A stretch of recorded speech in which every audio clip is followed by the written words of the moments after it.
Welcome back to the second week of Meeting the God We Worship. A number of years ago, I was visiting in another city, went to a church, an Episcopal church. The first service was very informal.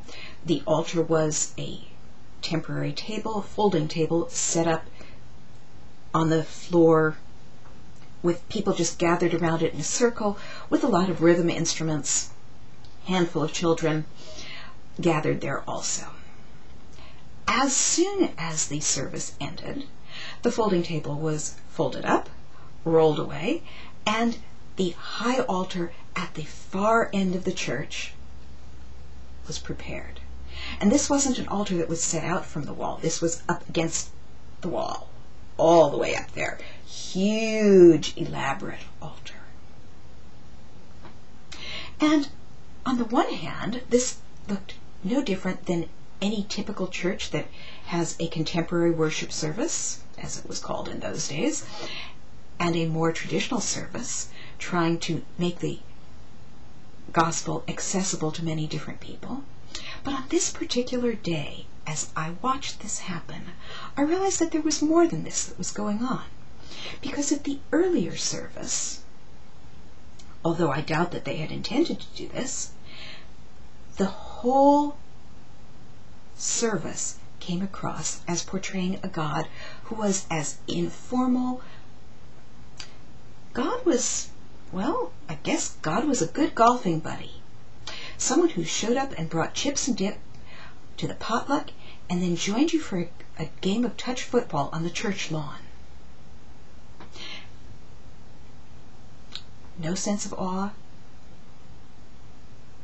Just very, very, God is buddy. God is a friend. Came across in the gestures, the language, the positioning, the music, everything.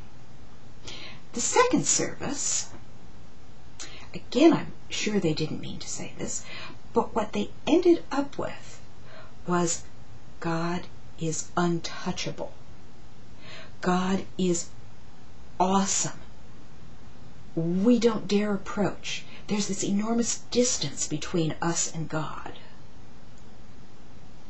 We are very small, and God is very great. And then after the service, I had a chance to talk to the clergy, and I asked, how did you come to design these two services? What did you discuss in the process? And it was fascinating, because they talked about making worship accessible to people with different preferences and different musical styles, and how families with children wanted a shorter, more casual service. And they didn't mention anything about what were they saying about God in these two styles of worship. And when I raised some of those questions, they looked at me as if I had just started speaking a foreign language.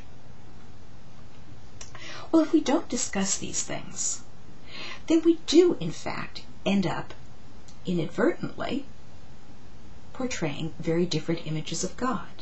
And it becomes increasingly difficult for people who go to these different services to recognize that they have a common love of God, a God who says the same things to all people, a God who is accessible in many different ways. So this week we're going to look at what is it about our services that makes God seem distant, awesome, immense, powerful, glorious, and what is it that helps us realize that God is intimate, among us, with us, present. Because, of course, the great truth of our faith is that these are not two separate gods. The one God, the great almighty God, is the same who came to us as a tiny child, who lived and died for us, who is present to us in the Spirit. So a healthy worship is one that moves between both of these extremes, giving us ways to encounter all those different dimensions of God. How do we do that? Sometimes it's architecture. the great cathedral. That's awesome. The intimacy of the foot washing on Maundy Thursday.